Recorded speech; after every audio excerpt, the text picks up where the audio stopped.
बारे में गलत राय मत बनाइएगा।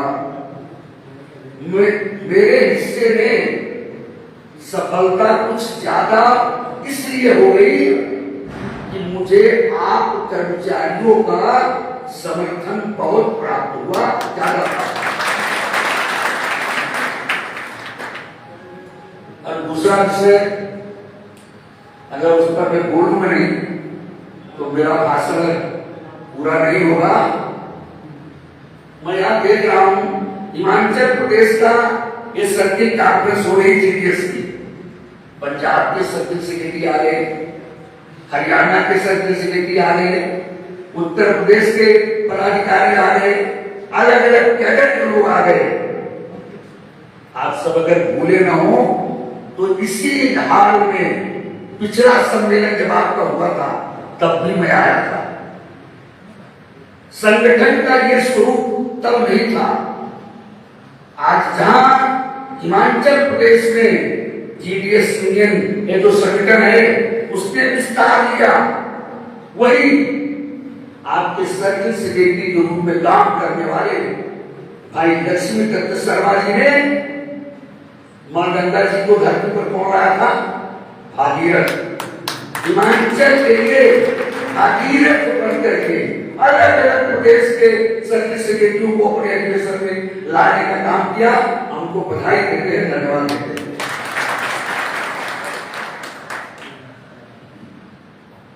दूसरी एक बड़ी हस्ती जो संगठन में मुझे बहुत प्रिय है, मनीषा गयो।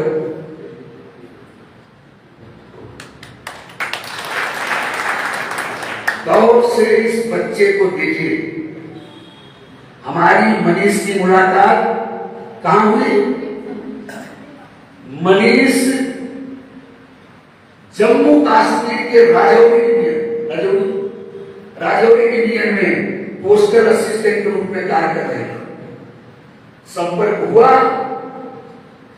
जम्मू कश्मीर में 30 साल प्रयास करने के बाद भी हम 30 लोग नहीं खड़ा कर पाए थे।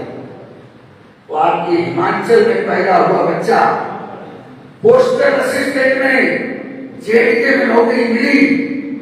आपको जानकर के ताज्जुब होगा कि जहां पूरे जीवन प्रयास करने के बाद हम 10-20 लोग भी नहीं खड़ा कर पाए थे, उस जम्मू कश्मीर के हर डिवीजन के अंदर मनीष ने अपने संगठन को न केवल स्थापित किया बल्कि नंबर 1 के संगठन के रूप में स्थापित कर दिया।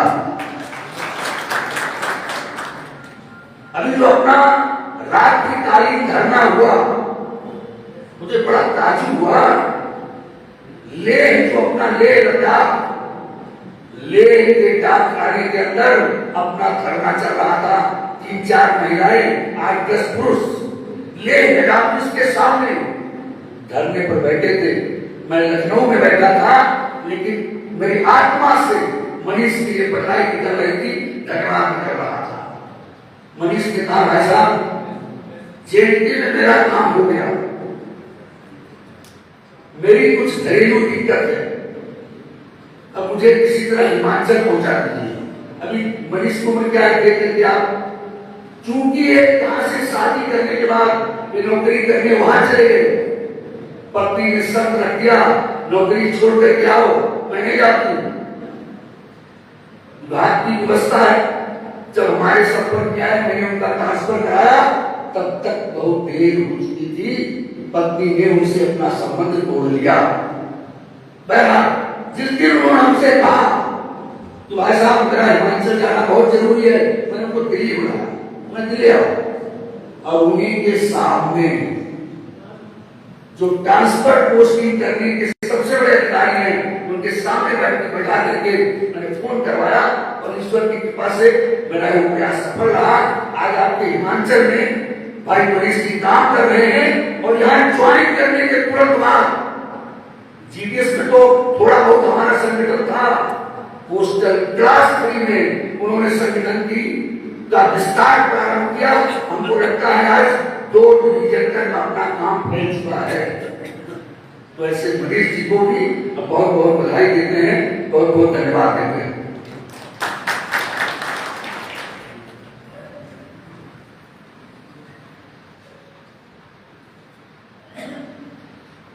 अब तीसरा धर्म संकट ये है, मेरे जो पूर्व वक्ता बोल रहे थे, मैं घड़ी देख रहा था, जो घड़ी 1 बजे के आगे की तरफ बढ़ रही थी, लगभग कितना बजा, 1:30 बजा होगा। तो मैं सोच रहा, सुबह मैंने नाश्ता किया, तो मैं शर्मा जी से पूछ रहा था ये कौन सी सब्जी बनाया उसने, मलाई वलाई डाल दिया क्या, इतना अच्छा लग रहा खाने में। तो नाश्ता अच्छा था तो खाना अच्छा होगा। और अपने ठेकी जी कहते थे कि अगर किसी के दुश्मनों की संख्या बहुत बढ़ाना है तो उसका भाषण कब करा दो, लंच के ठीक पहले उसका भाषण करा दो। उसका भाषण जितना लंबा होगा उतना उसके दुश्मनों की संख्या बढ़ेगी। तो मैं ठेकड़ी जी के इस लाइन से परिचित रह करके बहुत संक्षिप्त में अपनी बात कहने का प्रयास करूंगा। देखिए, हर प्रदेश में जीडीएस क्लास के लिए एक स्टडी क्लास होना चाहिए। स्टडी क्लास, अभी मैं कमरे में बैठा था तो मेरा आधा भाषण वहां पूरा हो गया, लोग ये बैठे हो। अगर मैं आपसे पूछूं क्या आपकी सबसे बड़ी समस्या, तो एक एक करके हल होगी ना। कोई एक समस्या बताइए जिसको सबसे पहले हल कराया जाए। तो कोई एक मत नहीं है।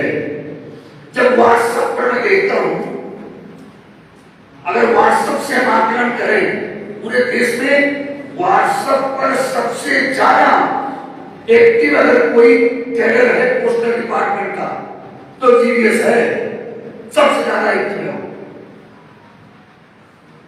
अगर व्हाट्सएप से हम नतीजे पर पहुंचना चाहें तो आज जीडीएस की सबसे बड़ी समस्या है, जीडीएस को विभागीय कर्मचारी बनवाओ। देखिए, इस हाल में इतना बढ़िया बढ़िया स्लोगन, मैंने बैठे बैठे 3-4 स्लोगन अपने मोबाइल से लिखा और लोगों को भेजा। आपके लिए इसी हाल के अंदर सनातन धर्म का मंदिर है और तमाम अच्छी अच्छी चीजें लिखी हुई हैं। मैं पहले देख तो मैं कहने क्या जा रहा हूं, ताली बजाना कोई बहुत ज्यादा जरूरी नहीं होता। ध्यान से सुन करके मेरी 2-4 बातों पर अगर आप अमल कर लोगे तो मैं समझूंगा कि भाई लक्ष्मी दत्त जी का इतना पैसा खर्च करके दिनेश को, हमको यहाँ बुलाना सफल हो गया। आप हमको बताइए, कम से कम मैं भारतीय डाक कर्मचारी महासंघ, भारतीय मजदूर संघ की तरफ से एक बात कहता हूं कि मैं आपको विभागीय कर्मचारी नहीं बनवा सकता। और एक चीज ध्यान रखिएगा, उधर देखिए क्या लिखा हुआ है, आज बोला गया झूठ कल आपको पुनः झूठ बोलने हेतु बाध्य करेगा। आकाश पर मत थूको, वो वापस तुम्हारे मुंह पर पड़ेगा। आप जब अभी कुछ बच्चे जल्दी भर्ती हुए होंगे, जब आपने फॉर्म भरा, नौकरी मिली तो डिपार्टमेंटल कर्मचारी बनने के लिए भरा है। डिपार्टमेंटल कर्मचारी बनने के लिए अलग रास्ता है। जीडीएस ही एमटीएस पोस्टमैन का फीडर कैडर है। आप वही जीडीएस में, आप वही एमटीएस में जाओगे, आप वही पोस्टमैन में जाओगे। उसके लिए क्या व्यवस्था है? सीनियरिटी से प्रमोशन मिल रहा है, हर साल एग्जाम हो रहा है। और पिछले 5 साल का उदाहरण उठा करके देखो, 100% बच्चे मेरे आरएमएस के अंदर 13 लोग आए थे, 9 लोग प्रमोट होके गए, पोस्टल असिस्टेंट बन गए, कुछ अभी एमटीएस बन गए।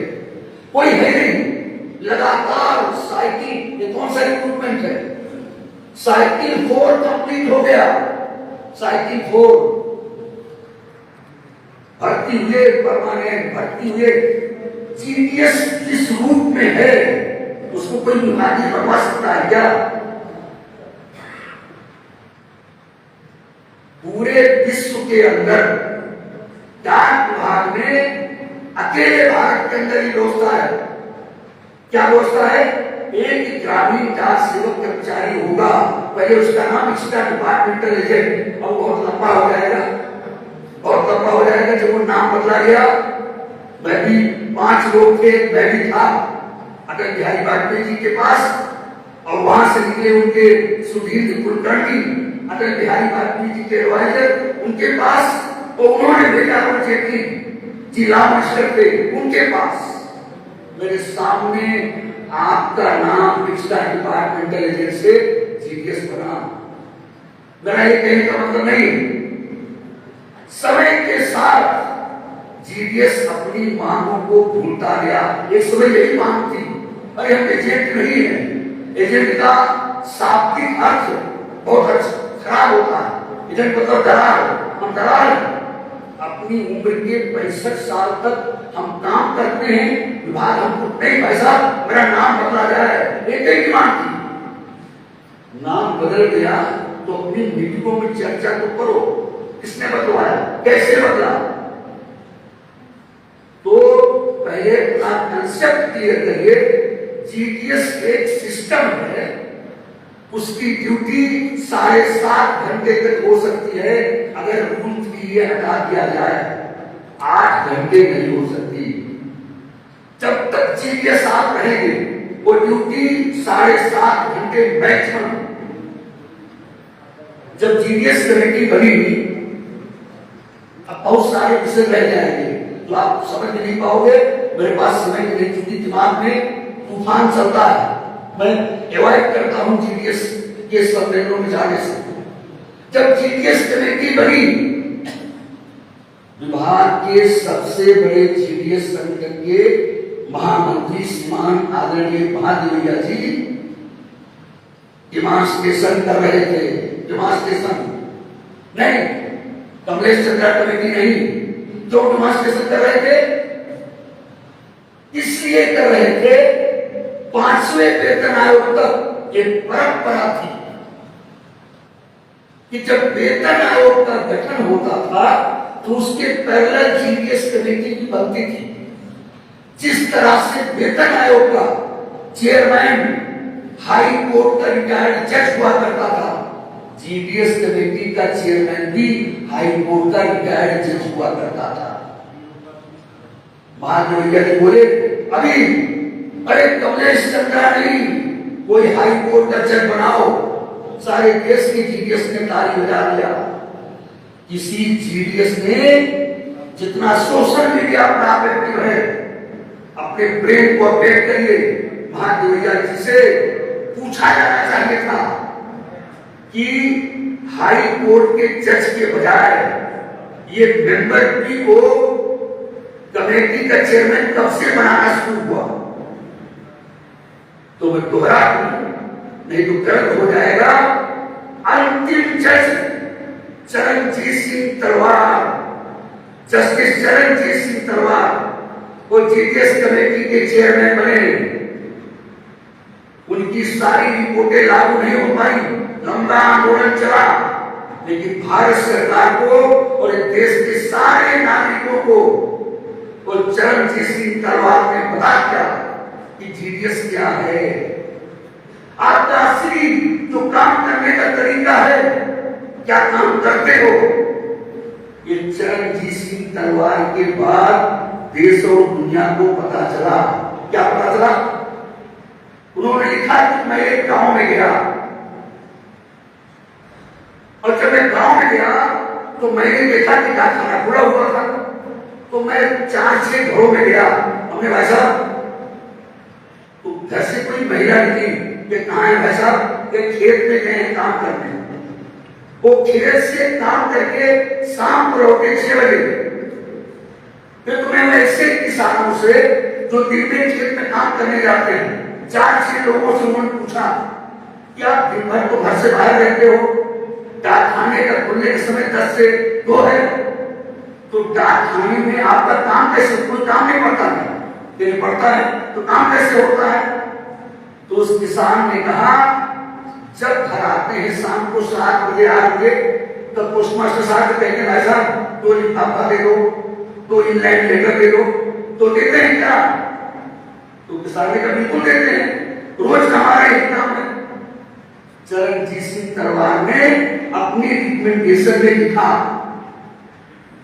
एक ऐसा कर्मचारी डाक विभाग के अंदर है जिसकी ड्यूटी 10 बजे शुरू होती है, 2 बजे खत्म होती है, लेकिन शाम को 7 बजे भी वो डाक खाने का काम करता है। शाम को 7 बजे दिक्कत क्या हुई? उस समय की कांग्रेस की सरकार ने नोट कर लीजिए, देखा कि ये जज लोग, इनके ऊपर कोई नियंत्रण नहीं होता, ऐसी रिकमेंडेशन दे दिया जीडीएस को रेगुलर बना दो, बहुत मल्टी यूज है।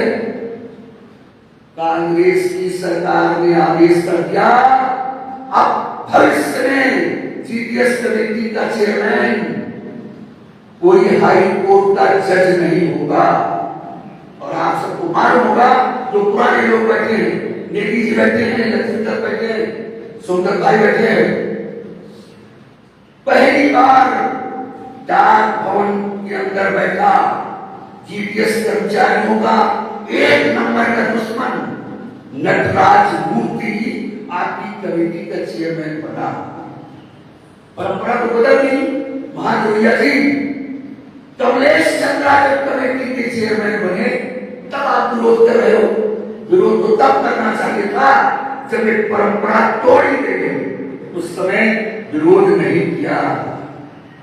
दुनिया जानती है, कमलेश चंद्रा जी मेरे उत्तर प्रदेश के चीफ पोस्ट मास्टर जनरल थे, और ये राम सिंह वगैरह लखनऊ में कई कार्यक्रमों में गए, बड़े हर कार्यक्रम में कमलेश चंद्रा जी जब तक वहां रहे बड़े हर कार्यक्रम में आते थे। अच्छी मित्रता थी, लेकिन वो कांग्रेसी बैकग्राउंड थे और हम लोग तो सर बड़े विचारधारा के हैं, लेकिन वो आते थे। कमलेश चंद्रा जी को मैंने उस समय भाजपा की सरकार और दिक्कत अच्छा ही देखी। जब मैं कमलेश चंद्रा जी के चेंबर में जाता था तो थोड़ी देर बात करने के बाद, भगवान सुन रहे जो मैं बोल रहा हूं, इसलिए ध्यान रखिएगा कि आपको खुश करने के लिए मैं कोई चीज बोलने वाला नहीं। 5-10 मिनट बात करने के बाद कमलेश चंद्रा जी, क्या संतोष जी जीडीएस की बात कर रहे हैं, जीडीएस की बात, उनके अंदर बहुत बड़े परिवार से आते थे। उनकी माता जी सांसद रही, उनके पिताजी कांग्रेस के मंत्री रहे, सांसद रहे, बैजनाथपुरी उत्तर प्रदेश का बड़ा फेमस, लेकिन सोच कहां कहती थी, जैसे हम कोई बात करते थे ऐसा जीडीएस की बात करो ना यार, वहां बहुत कुछ काम मैंने लगा था। मैंने रविशंकर जी को प्रार्थना किया, हमने कहा कि मेंबर भी हैं और विभाग में कांग्रेस ने व्यवस्था भी कर दी है, हाई कोर्ट का जज आप बनाओगे नहीं, कमलेश चंद्रा जी को बना दो। ये बात बार बार मैं इसलिए कह रहा हूं कि कमलेश चंद्रा जी ने अपनी रिकमेंडेशन में जीडीएस का पूरा ढांचा बदल करके रख दिया, सब कुछ बदल दिया। अब कुछ चीजें नहीं इंप्लीमेंट हो पा रही, होगी आज नहीं चल रही परसों। और कमलेश चंद्रा जी जब कमेटी के चेयरमैन बने, आपको ताजुब होगा, ये महाजोरिया कंपनी और वो मुरलीधरन और जो दूसरे लोग हैं 3-4-5 बार मीटिंग लिए हुए। हमारे यूनियन के उस समय जनरल सेक्रेटरी सुगंधी मिश्रा कम से कम 100 बार, 100 टाइम, जब तक जीडीएस कमेटी काम करती रही, 5 जीडीएस अगर दिल्ली आया तो मेरा फोन कमलेश चंद्रा जी को करता था। एक बार में फोन उठाते थे, और आज भी कभी ऐसा नहीं हुआ जब चीफ मिनिस्टर थे, जब कमेटी के चेयरमैन थे, संतोष जी नमस्कार, मैं प्रणाम करूं, नमस्ते करूं, उसके पहले नमस्ते सर, 4-5 जीडीएस आया हुआ है, बड़ी कृपा होगी